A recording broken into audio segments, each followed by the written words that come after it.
it's the same idea. Life is suffering. Right. Indisputable.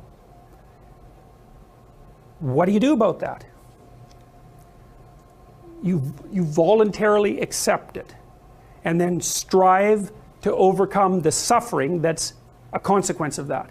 And you do that for you, and you do that in a way that makes it better for other people. And then that works. And one question might be, well, how well does it work? And the answer is, the only way that you can find out is by trying it. That's it. That's the existential element of it. The proof is to be derived by the incarnation of the attitude in your own life. No one can tell you how it will work for you. It's the thing that your destiny is to discover that. And you have to make the decisions to begin with. It's like, because you can't do this without commitment. You have to commit to it first. That's the act of faith that Kierkegaard was so insistent upon. You have to say, I'm going to act as if being is good. I'm going to act as if truth is the pathway to enlightenment. I'm going to act as if I should pursue the deepest meaning possible in my life. And there's reasons to do none of those. They're real reasons. So it's really a decision. But you can't find out what the consequence of the decision is unless you make the decision. I think the same thing happens when you get married, by the way. So if you think you might leave, you're not married. And then you think, well, the marriage didn't succeed. It's like, well, maybe you were never married. Because the rule is, you don't get to leave. And there's a reason for that rule. Now, I'm not saying that there aren't situations where there should be exceptions made for that. That's not the point. The point is that there's some games you don't get to play unless you're all in. And the other thing that's so interesting about being alive is that you're all in. No matter what you do, you're all in. This is going to kill you. So I think you might as well play the most magnificent game you can while you're waiting. Because do you have anything better to do? Really? Why not pick the best thing possible that you could do? Why not do that? Maybe you could justify your wretched existence to yourself that way. I think you could. That's what it looks like.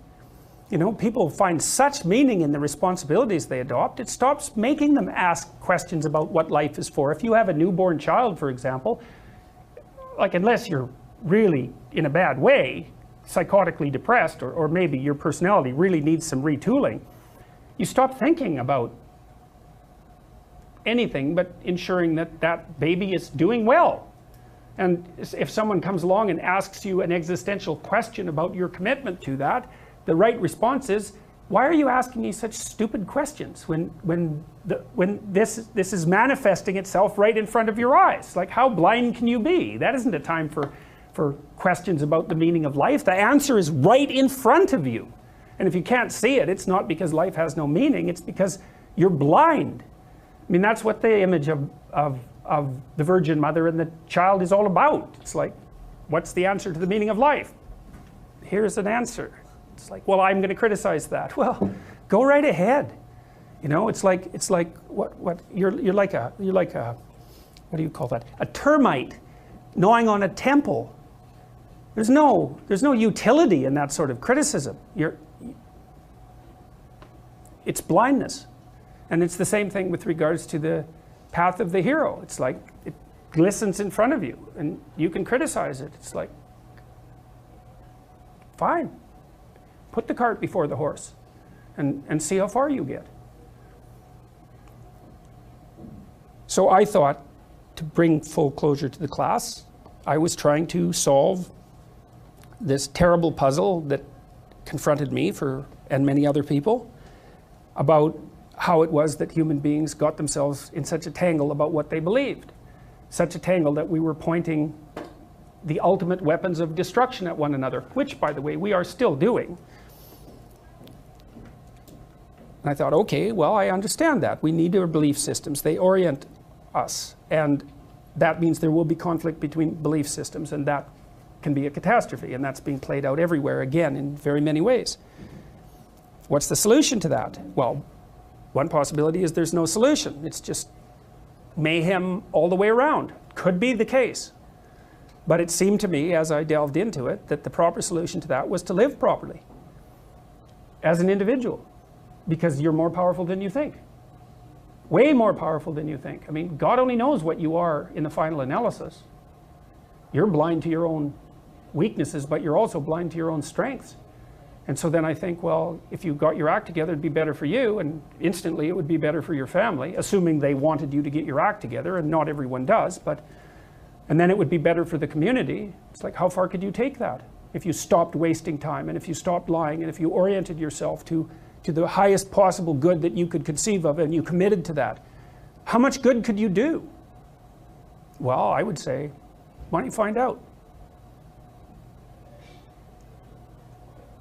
So that's what I think you should do. You should find out. You don't have anything better to do. And there's nothing in it, as far as I've been able to tell, there's nothing in it but good.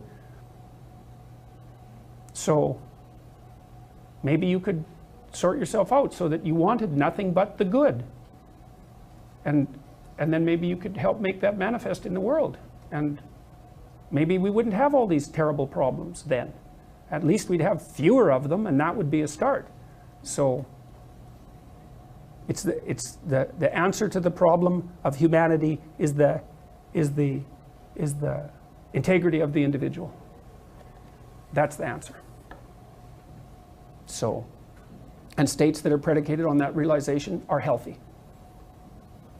So, and states that aren't are doomed to stagnation and catastrophic collapse. And personalities that are predicated on self-tyranny and the tyranny of others are doomed to collapse. So, and then you think, well, what's the barrier? And the barrier is, are you willing to accept the responsibility? And part of the answer to that is, reduce the damn responsibility until it's tolerable. You don't have to fix everything at once. You could just start by fixing the things that you could fix. Or you could even do it more. You could do it with even less self-sacrifice. You could start by fixing only the things that you want to fix. God, you can get a massive way that way. So do it. See what happens. That's what you should have been taught in university right from the beginning. It's like, aim at the highest good. Tool yourself into something that can attain it. And go out there and manifest it in the world. And everything that comes your way will be